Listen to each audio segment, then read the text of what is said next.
శ్రీ సాయినాథాయ నమః. శ్రీ సాయి సచ్చరిత్రం మొదటి రోజు పారాయణము గురువారం. ఉపోద్ఘాతం. మహారాష్ట్ర దేశములోని వారందరికీ శ్రీ గురుచరిత్ర సుప్రసిద్ధం. ఆ దేశమంతటను దత్తాత్రేయ భక్తులు దీనిని చదివెదరు.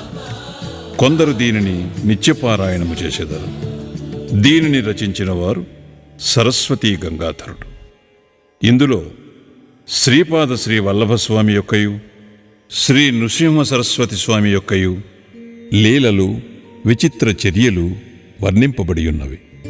వీరిద్దరూ దత్తాత్రేయుని ముఖ్యావతారములు. ప్రముఖ మరాఠీ గ్రంథకర్తయగు శ్రీ ఎల్ఆర్ పాంగార్కర్ అభిప్రాయము ప్రకారము ఈ రెండు అవతారములు 14-15 శతాబ్దములలో వెలసెను. దత్తాత్రేయుని తదుపరి అవతారములు కూడా గలవు. ఇందులో ముఖ్యమైనవి నైజాం ఇలాఖాలో శ్రీ మాణిక్య ప్రభువును, షోలాపూర్ జిల్లాలో శ్రీ అక్కల్ కోట్కర్ మహారాజు గారు, తుట్టతుదకు అహ్మద్ నగర్ జిల్లాలోని షిరిడీలో శ్రీ సాయిబాబాయును. బాబా 1918వ సంవత్సరములో మహాసమాధి చెందిరి. శ్రీ అక్కల్ కోట్కర్ మహారాజు అవతార పరంపరయే శ్రీ సాయిబాబాయని కొందరి భక్తుల నమ్మకం. 5వ అధ్యాయములో వేప చెట్టు క్రింద పాదుకులు ప్రతిష్ఠించిన కథయు, 26వ అధ్యాయములో చెప్పబడిన హరిశ్చంద్ర పితళే అనుభవమును ఈ నమ్మకమును దృఢపరుచుచున్నవే. పైన వివరించిన 2 అవతారముల విచిత్ర లీలలను శ్రీ గురుచరిత్రమును గ్రంథమందు 53వ అధ్యాయములలో సరస్వతీ గంగాధరుడు ఎట్లు వర్ణించెనో అటులనే శ్రీ గోవింద రఘునాథ్ ఉరఫ్ అన్నా సాహెబ్ దాబోల్కర్ హెమాట్ పంత్ అనువారు శ్రీ సాయి లీలలను 53వ అధ్యాయములలో శ్రీ సాయి సచ్చరిత్రమును గ్రంథమున వర్ణించియున్నారు. కనుక ఈ శ్రీ సాయి సచ్చరిత్రము ఈనాటి గురుచరిత్రయని చెప్పవచ్చును. పై చరిత్రల గూర్చి ఈ దిగువ వివరించిన అంశములు గమనార్హములు. 1. శ్రీ గురుచరిత్రను రాసిన వారు కన్నడము వారు కాబట్టి వారికి మరాఠీ భాష బాగుగా తెలియకుండెను. అయినప్పటికీ వారి ఇష్టదైవము యొక్క ఆశీర్వాదము వల్ల మరాఠీ భాషలో ప్రసిద్ధికెక్కిన గొప్ప గ్రంథమును వారు వ్రాయగలిగిరి. శ్రీ సాయి సచ్చరిత్రము యొక్క గ్రంథకర్త సుప్రసిద్ధ మరాఠీవారు. వారు మహారాష్ట్ర దేశములోని అనేక యోగుల చరిత్రలను చదివి ఉన్నారు. ప్రసిద్ధి చెందిన ఏకనాథ భాగవతము వారి నిత్య పారాయణ గ్రంథము. శ్రీ సాయి సచ్చరిత్రమును జాగ్రత్తగా చదివినచో ఏకనాథ భాగవతములోని పెక్కు విషయములు శ్రీ సాయి సచ్చరిత్రములో పొందపరచబడియుండుట చూడగలరు. శ్రీ గురుచరిత్ర ముఖ్యముగా కర్మకాండపై ఆధారపడి ఉండుటచే దానిని బోధపరుచుకొనుట బహు కష్టము. దానిని ఆచరణలో పెట్టుట మరింత కష్టము. దత్తాత్రేయుని ముఖ్య శిష్యులు కూడా దానిని ఆచరణలో పెట్టలేకున్నారు. శ్రీ సాయి సచ్చరిత్ర విషయము అట్టిది కాదు. అందులోని విషయములు తేట తెల్లములు, మిక్కిలి సామాన్యమైనవి. ఇందులో చెప్పిన వారిని అందరూ సులభముగా గ్రహించి ఆచరణలో పెట్టగలరు. శ్రీ గురుచరిత్రలో వర్ణించిన విషయములు అవి జరిగిపోయిన 100 ఏండ్లకు వ్రాయబడెను. కాని శ్రీ సాయి సచ్చరిత్రములోని కొన్ని లీలలను రచయిత స్వయముగా చూచెను. శ్రీ సాయిబాబా యొక్క అనుమతి పొంది వారి ఆశీర్వాదముతో ఈ గ్రంథమును ప్రారంభించెను. వారి ఆజ్ఞానుసారము అక్కడక్కడ ముఖ్యమైన విషయములు, లీలలు టూకీగా వ్రాసి ఉంచుకొనెను. 1918వ సంవత్సరములో సాయిబాబా సమాధి చెందిన తరువాత శ్రీ సాయిలీల మాసపత్రికలో శ్రీ సాయి చరిత్రమును కొంచెముగా ప్రకటించెను. శ్రీ సాయి సచ్చరిత్రం ఈ విధముగా 1923 నుండి 1929 వరకు శ్రీ సాయిలీలలో ధారావాహికముగా ప్రచురింపబడి 1930లో పూర్తి గ్రంథరూపముగా ముద్రించబడినది. కనుక శ్రీ సాయి సచ్చరిత్రమును ప్రస్తుత గ్రంథము అధికారమైనది. షిరిడీలో శ్రీ సాయిబాబా సశరీరులుగా యుండగా దర్శించుకుని భాగ్యము లభించని సాయి భక్తులకు ఈ గ్రంథము నిజముగా ఒక వరము. శ్రీ సాయి సచ్చరిత్రమును అన్నాసాహెబ్ దాబోల్కర్ కూర్చెను. కాని ప్రతి అధ్యాయము చివరను శ్రీ సాయి ప్రేరణచే హెమాడ్ పంతుచే వ్రాయబడినట్లున్నది. కావున ఈ హెమాడ్ పంతు ఎవరని పాఠకులు అడగవచ్చు. అన్నాసాహెబ్ దాబోల్కర్ మొట్టమొదటిసారి శ్రీ సాయిబాబాను సందర్శించినప్పుడు వారి బిరుదును దాబోల్కర్కు కరుణించిరి. ఎప్పుడు ఏ సందర్భములో నీ బిరుదు అతనికి వసంగిరో అను విషయము 2వ అధ్యాయములో రచయితే చెప్పియున్నారు. అన్నాసాహెబ్ జీవిత చరిత్ర ఈ దిగువ క్లుప్తముగా చెప్పబడినది. గ్రంథ రచయిత దాబోల్కర్ 1859వ సంవత్సరములో ఠానా జిల్లాలోని కేల్వే మాహిమునందు ఒక పేద ఆద్య గ్రౌడ బ్రాహ్మణ కుటుంబములో జన్మించిరి. వారి తాత తండ్రులు దైవభక్తి గలవారు. దాబోల్కర్ తమ ప్రాథమిక విద్యను స్వగ్రామమందే పూర్తి చేసి పూనాలో 5వ స్టాండర్డ్ వరకు ఆంగ్ల విద్యను అభ్యసించిరి. కుటుంబ ఆర్థిక పరిస్థితులంత బాగుగా నుండకుండుటచే వారు పై క్లాసులు చదువుకునుట మానుకునిరి. అప్పట్లోనున్న సర్కారు నౌకరీ పరీక్షలో ఉత్తీర్ణులై తన ఊరిలోనే బడిపంతుల ఉద్యోగంలో ప్రవేశించిరి. ఆ సమయమందు కులాబా జిల్లాలో మామల్తదారుగానున్న సాబాజీ చింతామణి చిట్నీస్ వారు వీరి సచ్చీలతను, బుద్ధి కుశలతను, సేవానిరతిని చూచి మెచ్చుకొని తలాఠియన్ గ్రామోద్యోగిగా నియమించిరి. తరువాత ఇంగ్లీషు గుమస్తాగా వేసిరి. పిమ్మట మామల్తదార్ కచీరీలో హెడ్ గుమస్తాగా నియమించిరి. కొంతకాలము జరిగిన పిమ్మట అటవీ శాఖలో ఉద్యోగిగా నుంచిరి. కొన్నాళ్లకు కరువు సంబంధపు పనులందు ప్రత్యేక ఉద్యోగిగా గుజరాతులోని బ్రోచ్లో నియమితులైరి. ఆయా ఉద్యోగములలో తన బాధ్యతలను అత్యంత సమర్థవంతముగా నెరవేర్చుట వలన 1901వ సంవత్సరం ఠానా జిల్లాలోని షాహాపూర్లో మామల్తదారుగా నియమించబడిరి. 1903వ సంవత్సరంలో ఫస్ట్ క్లాస్ రెసిడెంట్ మేజిస్ట్రేట్గా బాంద్రాలో నియమించబడిరి. వారచట 1907 వరకు ఉద్యోగం చేసిరి. తరువాత ఆయన ముర్బాడ్, ఆనంద్, బోర్షదులలో పనిచేసి 1910వ సంవత్సరంలో తిరిగి బాంద్రాలో రెసిడెంట్ మేజిస్ట్రేట్గా నియమితులైరి. ఈ సంవత్సరమందే వారికి షిరిడీకి పోయి శ్రీ సాయి సందర్శనము చేయు భాగ్యము కలిగెను. 1916వ సంవత్సరంలో వారు ఉద్యోగ విరమణ చేసిన పిమ్మట కొన్ని నెలల వరకు తాత్కాలిక ఉద్యోగిగా పనిచేసిరి. అదీను విరమించిన తరువాత సాయిబాబా మహాసమాధి చెందు వరకు శ్రీ సాయి సేవలోనే పూర్తిగా నిమగ్నులైరి. బాబా మహాసమాధి పిమ్మట షిరిడీ శ్రీ సాయిబాబా సంస్థానమును 1929వ సంవత్సరంలో తాను మరణించు వరకును ఎంతో చాకచక్యముగా నడిపారు. వారికి భార్య, ఒక కుమారుడు, 5 కుమార్తెలు ఉండిరి. బిడ్డలకు తగిన సంబంధములు దొరికినవి. అందరూ క్షేమముగానున్నారు. సాయిబాబా ఎవరు? సాయిబాబా ఎవరు అను ప్రశ్నకు 3 విధములుగా సమాధానము చెప్పవచ్చును.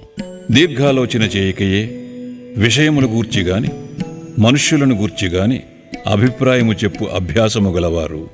సాయిబాబా ఒక పిచ్చి ఫకీరనియు, వారు షిరిడీలో శిథిలమై పాడుపడిన మసీదులో అనేక సంవత్సరములు నివసించిరనియు ఇష్టము వచ్చినట్టుగా మాట్లాడుచు తమను దర్శింపవచ్చిన వారి నుంచి దక్షిణ రూపముగా ధనము వసూలు చేయుచుండరనియు చెప్పుదురు. ఈ అభిప్రాయము తప్పు. ఆర్య తర్కట్ గారి స్నేహితుడు ఒకసారి బాబా దర్శనానంతరము బాబా వద్ద సెలవు పుచ్చుకుని బొంబాయి తిరిగి పోవునప్పుడు కంట తడిపెట్టుకునేను. అతనితో బాబా ఇట్లనెను, పిచ్చివాని వలె ప్రవర్తించుచున్నావేమి? నేను బొంబాయిలో మాత్రము నీతో లేనా? దానికి తర్కట్ గారి మిత్రుడు ఇట్లు జవాబిచ్చాను, నాకా విషయము తెలియదు. ఎందుకనగా మీరు బొంబాయిలో నాతో ఉన్నట్లు నాకు అనుభవం లేదు కదా. అందులకు బాబా ఇట్లనియను, ఎవరైతే బాబా షిరిడీలో మాత్రమే ఉన్నాడని అనుకుందురు, వారు బాబాను నిజముగా గ్రహింపలేదని తెలుసుకో. కొందరు సాయిబాబాను మహాసిద్ధ పురుషుడని, మహమ్మదీయులు బాబాను తమ పీరులలో ఒకనిగా భావించిరి. హిందువులు బాబాను తమ మహాత్ములలో ఒకనిగా గ్రహించిరి. ప్రతి సంవత్సరము షిరిడీలో జరుగు ఉత్సవముల నిర్వాహకులు తమ ప్రకటనలలో బాబాను సంత చూడమనిగా పేర్కొనేదరు. ఈ అభిప్రాయము కూడా సరి అయినది కాదు.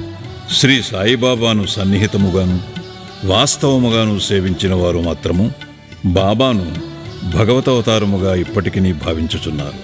దీనికి దిగువ కొన్ని దృష్టాంతములు నిశ్చితము.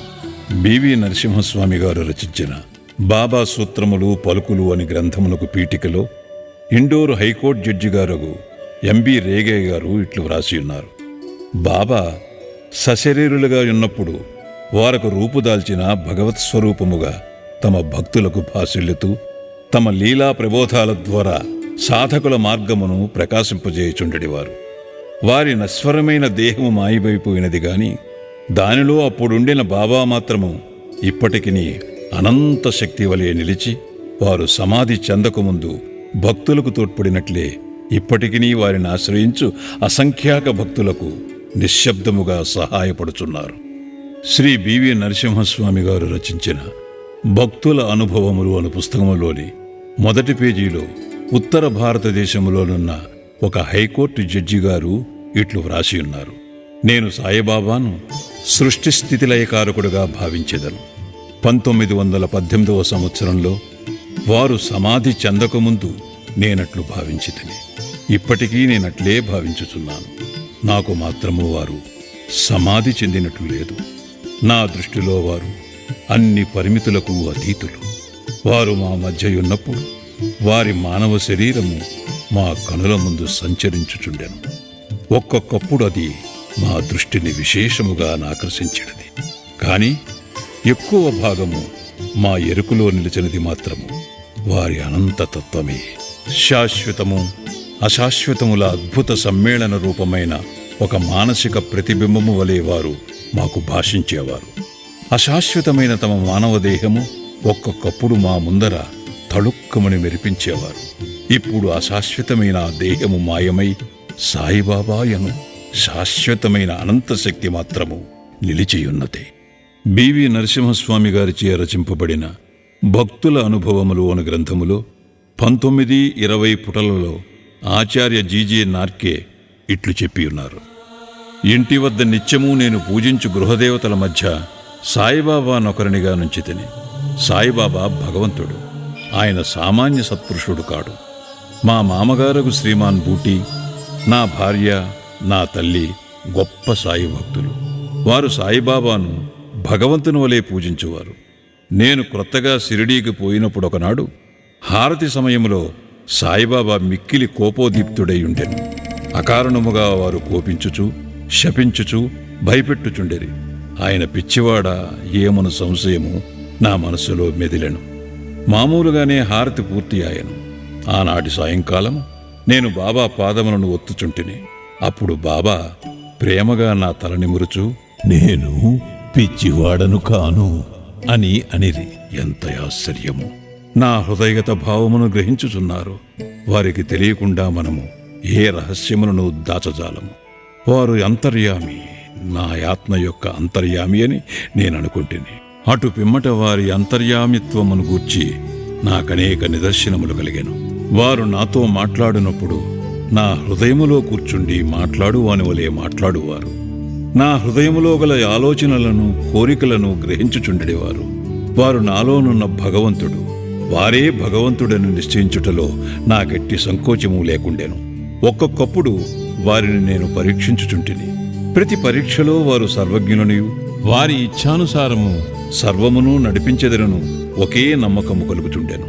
రావు బహదూర్ ఎండబ్ల్యూ ప్రధాన వ్రాసిన షిరిడీ సాయిబాబా అను గ్రంథమునకు ఉపోద్ఘాతములో గౌరవనీయులను అమరావతిలో ప్రసిద్ధికెక్కిన వకీలును నగు దాదాసాహేబ్ కాపర్డే ఇట్లు చెప్పి ఉన్నారు. శ్రీ సాయిబాబా ప్రతివారి అంతరంగమందు మెదలు ఆలోచనలన్నీ తెలిసిన వాని వలె ఉండి వారి కోరికలు తీర్చుచు సుఖ సంతోషములు కలుగుచేయుచుండెడివారు. ఆయన భూమిపై నడయాడు దైవమనే భావము కలుగుచుండెను. దాసగను మహారాజు తమ స్థవనమంజరియను స్తోత్రమునందు సాయిబాబాను జగత్తు యొక్క సృష్టికర్తగాను, నిర్మలమైన అంతరాత్మగాను, నిత్య శాంతమూర్తిగాను వర్ణించియున్నారు. హెమాడ్ పంతు శ్రీ సాయి సచ్చరిత్రము యొక్క మొదటి అధ్యాయములో సాయిబాబాను గోధుమలు విసురుచుండిన యొక్క వింత యోగిగా వర్ణించాను. కానీ రాను రాను బాబాతో సంబంధము పెరిగిన కొలది బాబాను భగవంతుడనియు సాక్షాత్ పరబ్రహ్మ స్వరూపుడనియు చెప్పియున్నారు. షిరిడీ భక్తులందరూ, ముఖ్యముగా మాధవరావు దేశపాండే ఉరఫ్ శ్యామాయను వారు బాబాకు మిక్కిలి భక్తులు. వచ్చిన భక్తులందరితో కలిసిమెలిసి తిరుగువాడు. ఆయన ఎల్లప్పుడూ బాబాను దేవా అని సంబోధించేవాడు. ఈ భక్తులందరి అభిప్రాయములను అవతరించి వారు చెప్పిన దానిలోని యథార్థమును గ్రహించి శ్రీ సాయి అవతార పురుషుడని భావించెదముగాక.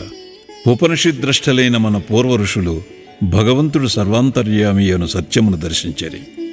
బృహదారణ్యక చాందోగ్య ఘట శ్వేతాశ్వతర ఉపనిషత్తులు జీవకోటితో సహ సర్వవస్తు సముదాయమైన ప్రకృతి ఎంతయు భగవంతుని రచనయనియు అది ఎంతయు అంతర్యామిచే అనగా సర్వమును సృష్టించి పాలించడి భగవంతునిచే వ్యాపింపబడి ఉన్నదనియు వక్కాణించుచున్నవి. ఈ సిద్ధాంతమును నిరూపణ చేయుటకు తగిన ఉదాహరణము శ్రీ సాయియే. ఈ శ్రీ సాయి సచ్చరితమును సాయిబాబాకు సంబంధించిన ఇతర గ్రంథములను చదివినవారు తప్పక ఈ సత్యమును గ్రహించి యథార్థమైన శ్రీ సాయిని దర్శించగలరు. శ్రీ సాయినాథాయ నమః. ఉపోద్ఘాతము సంపూర్ణము. సద్గురు శ్రీ సాయినాథార్పణమస్తు.